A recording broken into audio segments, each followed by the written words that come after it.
खंड ए में कितने परसेंट पास होते हैं? 66% पास होते हैं। खंड बी में 51%। सेक्शन बी है उसमें कितने पास होते हैं? 51% क्या होते हैं आपके? पास होते हैं।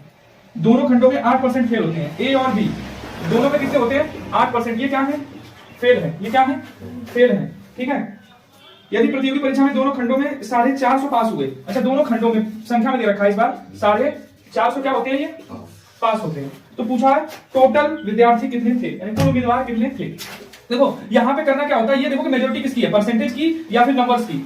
मेजोरिटी मतलब ज्यादा कौन है? देखो ये पास की संख्या परसेंट में है, पास की संख्या परसेंट में है, दोनों में फेल की संख्या किसमें है? परसेंट में है। एक ही है जिसकी पास की संख्या किसमें है? संख्या में। ये संख्या में है ना, परसेंट नहीं है ना ये।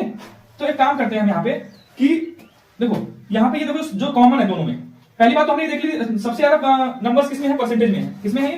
परसेंटेज में। अब ये देखो कि दोनों में, ये दोनों कॉमन है ना, इन दोनों में परसेंट वाला कौन है? क्योंकि मेजोरिटी उसी में थी परसेंट भी, तो परसेंट वाला कौन सा है? फेल वाला है ना। परसेंट में कौन है? फेल है। परसेंट में कौन है? फेल है। तो पकड़ लो इसको, परसेंट में फेल वाले पकड़ लिए। अब हम देख रहे हैं कि ए में पास वाले दे रखे हैं, तो 66% पास होंगे तो कितने फेल होंगे? कितने फेल होंगे? 44 किलो जी, 34% फेल होंगे। 100% ही होते हैं ना, 34% क्या होंगे? फेल होंगे। अच्छा बी में 51% पास हो गए तो कितने फेल होंगे? 49% क्या होंगे? फेल होंगे। क्यों? ये 49 क्यों हो रहा है, 34 क्यों हो रहा है? 100 में से माइनस कर रहे हैं, 100% हो गए अपने आप में। अच्छा हम फेल वाले क्यों निकाल रहे हैं? इन दोनों को फेल वालों की संख्या क्यों निकाल रहे हैं परसेंट में? क्योंकि दोनों में, दोनों सेक्शन में जो परसेंट का मान दिया है वो फेल वालों का ही दिया है। ठीक है। अब बनाएंगे हम अपना जो सेट है। देखो ये है सेक्शन ए के फेल विद्यार्थी, ये क्या है? सेक्शन ए के फेल विद्यार्थी, और ये हो जाएंगे सेक्शन बी के फेल विद्यार्थी। ठीक है। सेक्शन ए और बी दोनों में फेल कितने हैं? 8% हो गए। 8%। अच्छा सेक्शन ए में फेल कितने हैं? 34, यानी सेक्शन ए है इसमें 34 है, तो 34 में से तो 8 निकल गए, तो कितने बचे भी? 26। कितने बचे? 26% बचे। 26%। अच्छा अब सेक्शन बी में टोटल फेल कितने हैं?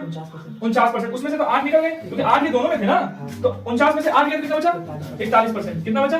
41%। अब हम ये देख सकते हैं कि ए और बी में टोटल फेल कितने हैं। ए और बी में टोटल फेल कितने हैं? देखो ये कितने? 41 और 8 49, 49 और 6 55, 55 और 20 75। यानी हम ये कह सकते हैं ए और बी दोनों में फेल, दोनों में कुल फेल यानी टोटल फेल। ये फेल की संख्या टोटल है, ये क्या है? कॉमन है दोनों, लेकिन ये क्या है? टोटल फेल की संख्या। कितने हो गए?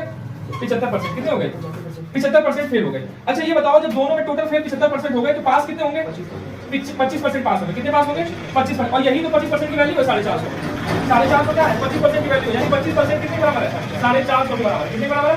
450 के बराबर है। तो पूछा टोटल कितने विद्यार्थी थे? टोटल 100% रहे होंगे ना। हाँ तो 25% 450 के बराबर है, तो 100% निकालना है हमें। तो 25 चौको 100, 4.5 चौको 1800, 45 चौको कितना होगा? 4.5 गुना 900, 900 गुना 1800। टोटल विद्यार्थी कितने थे?